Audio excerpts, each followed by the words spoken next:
I had an amazing wedding with my new wife, but now the real fun begins, going on our honeymoon. My wife and I went to the Bahamas. We enjoyed going to the beach, the spas, the pools, the restaurants. It was all amazing. We went back to our room and made love and ordered room service. It only took 15 minutes for the room service to come, and when we opened the door, the man pushed the cart into our room.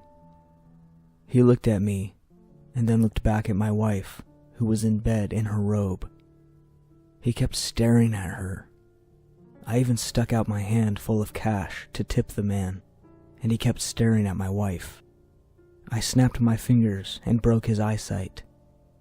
He grabbed the money and quickly left. My wife and I just laughed at each other. But later on in the night, around 11:30, we got a knock at our door. We weren't expecting anyone though. I opened the door. It was the room service guy again. He was just standing there, no food or anything. He said, "Did you order room service?" We said no, and I shut the door. 10 minutes later, we heard a knock again. I yelled through the door, "What, dude?" He said in a monotone voice through the door, "Did you order room service?" And then very loudly, he started banging on the door non-stop and screaming over and over again, "Room service! Room service! Room service!" My wife was screaming, and I ran to the phone and called the lobby, and they sent security up, and they took the guy. But the scariest thing was that once the guy was removed, we found out that the man wasn't employed at the hotel, and he harmed the real room service man and took his uniform.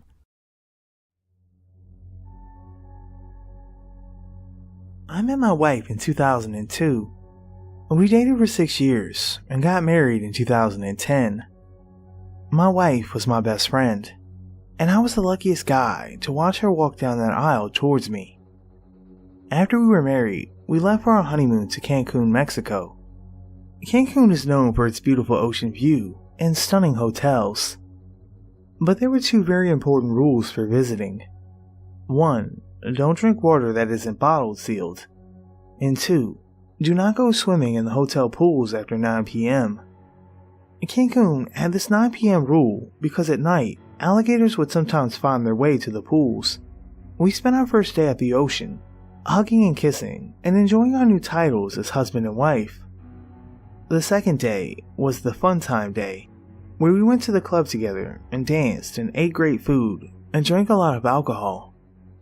The funny thing about Cancun is, you can drink and drink and drink, and you don't ever feel that drunk. But when the night came, I definitely felt the effect of the alcohol. My wife wasn't that drunk and found it funny that I couldn't handle my alcohol. So she and I stumbled back to our room and got into bed. Sadly, she tried to put the moves on me, but I was too drunk to do the deed, and I fell asleep. I woke up early that morning, around 4:45 a.m., and ran to the bathroom to throw up. When I was done ejecting the poison from my body, I turned around to see that my wife wasn't in bed. She wasn't anywhere in our room either. I wondered where she went. I slipped on my complimentary robe and slippers and went to the elevator to go down to the lobby. When the elevator doors opened, my eyes saw a bunch of blue and red flashing lights. Why are the police here? I walked to the receptionist and asked what was going on.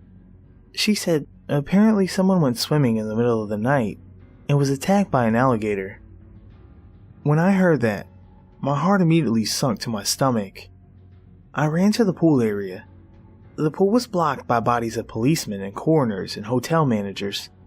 I pushed them aside to see past the yellow caution tape, and there was the alligator. Its head was split in 2 by a shotgun blast that was delivered by an officer. There was so much blood. But then, I saw the last thing I ever wanted to see. An arm, lying next to the alligator. It was my wife's arm. The police hadn't identified the body, but I knew it was her. I recognized the brand new wedding ring. I had just put on her beautiful soft finger. When I was married to my first wife, we traveled to Hawaii for our honeymoon. We got to the island after a long flight, and we were starving. We went to a local restaurant to eat, and that's where we met this group of islanders who were eating at the table next to us. They asked us why we were visiting, and we told them we just got married. They thought it was wonderful, and offered us a discount rate to go parasailing. If you don't know what that is, it's where you go out on a boat, and you sit in the seat that's attached to a parachute. And the wind from the boat lifts you into the sky, and you sail in the air. We jumped on that offer, and the next day we met up with those men. Everything was fine. We went sailing for half an hour. We came back to the boat, ate a nice lunch, and then we went back to sailing. I noticed our parachute had a tear in it this time. I mentioned it to one of the guys, and they said it was fine. Not knowing much about this kind of thing, I just went with it. But as we were in the air this time, I thought I heard a ripping noise. I looked up at the parachute, and I could visibly notice the tear was getting larger. I told my wife, and she started freaking out. We both were screaming down to the boat and trying to get their attention, but they didn't notice us. Then, all of a sudden, the parachute completely ripped, and we started flying sideways. We were both screaming as we started flying straight down to the water. And then we smacked into the ocean. The boat circled around and grabbed me out of the water. My foot was broken. I yelled out, "Where's my wife?" The men were looking for my wife, as the others were calling back to shore, but we couldn't see her. Time went by, and no one ever found her. Her body never rose to the top of the water. Nothing was ever found of my wife.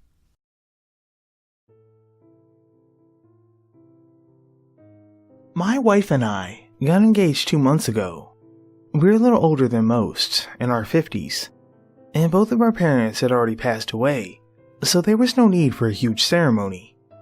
We found online a great package deal for two to get married on a boat on the waters of Lake Tahoe in Nevada. We jumped on that deal and drove from Oregon to Lake Tahoe to get married and have our honeymoon there too. We got married on the boat and it was beautiful.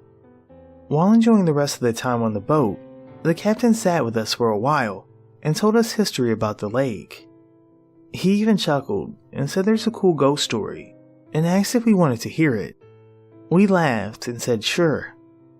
He told us about a woman who was swimming one night after she'd been drinking at a party.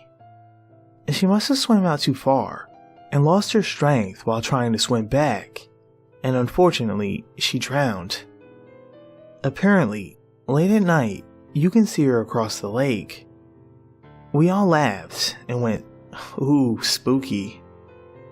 Later that night, after we'd gotten back to our hotel and washed up, we decided to have a candlelit picnic on the lake. We were enjoying champagne and seeing the moonlight reflect off the water. I remembered that spooky story we heard, and I tried to play a trick on my wife. I said, "Look, babe, do you see that? I think I see a woman over there." My wife slapped my arm and told me to knock it off. I giggled like a schoolboy and went back to pouring my drink. My wife had to pee and went off to the restroom. While I was sitting there alone in the dark, I started thinking about the story and getting creeped out. As I was staring off into the lake, I heard this faint gurgling sound, almost like someone choking on water. I didn't know where it was coming from. Oh well, I thought, and I continued looking at the water. But then, I heard slow footsteps walking up to me. They weren't usually slow. I didn't bother to turn around because I knew it must be my wife trying to sneak up on me and scare me. And when the footsteps got to right behind me, they stopped. And then, I felt several water drops dripping on my back. I turned around, and there was a woman in a dress, pale, rotted skin with water dripping from her mouth and clothes. I jumped back and screamed. and then the woman took off running past me into the water. She sunk below the lake and didn't come back up. My wife came walking back, and I ran to her and told her what happened. My hands were shaking so hard. My wife thought I was playing another trick on her, and she laughed at me and never believed me.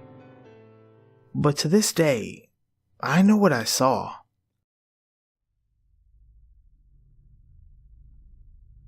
My wife and I are very big horror lovers. We love scary things. But after our honeymoon we had a few years ago, we absolutely do not love horror things anymore. We were small town people who didn't have much money. We got married in a courthouse, and we planned on having our honeymoon in Las Vegas. We live in California, so the drive to Vegas is far from a short drive. We left around 8 p.m. and planned on driving throughout the night. But around 3 a.m., we couldn't keep our eyes open anymore, so we stopped at a hotel in the middle of nowhere. We checked into our room and lay down in bed. As tired as I was, I couldn't sleep, so I laid there in the dark. But then I heard something from the room next to us. It was a loud bang, like someone kicking in the door. And then I heard screaming from a man and woman. My wife woke up, and I sat up in bed. I could hear grunts and moans, and then banging on the wall, like if someone was fighting someone and throwing themselves up against the wall. The screaming of the woman continued until I heard it go silent, and then the sound of gurgling and coughing. My mind instantly went to the thought of, did I seriously just hear someone get killed? I ran to grab my pants that were across the room that had my phone in the pocket. As I was trying to reach into my pocket, someone kicked our door very hard, like they were trying to kick it in. My wife screamed and I threw my body up against the door. The person kept kicking it aggressively. I used all of my body weight to keep the door from breaking open. My wife grabbed my phone and called the police, and then the kicking abruptly stopped. I think the guy could hear my wife calling the police, and then I heard footsteps sprinting away from our door. I stayed against that door until the police arrived. I opened the door to talk to the police, and then my worst fear was made real. The cop told us to stay in our room, because the couple in the room next to us were stabbed repeatedly and blood was everywhere. I'm glad I couldn't sleep that night, because maybe that guy would have been able to break into our room and kill us too. It was definitely one hell of a start to a honeymoon. Hey guys, I really hope you enjoyed the video, and if you did, head over to my channel for part 2 of our collaboration. I hope to see you guys there.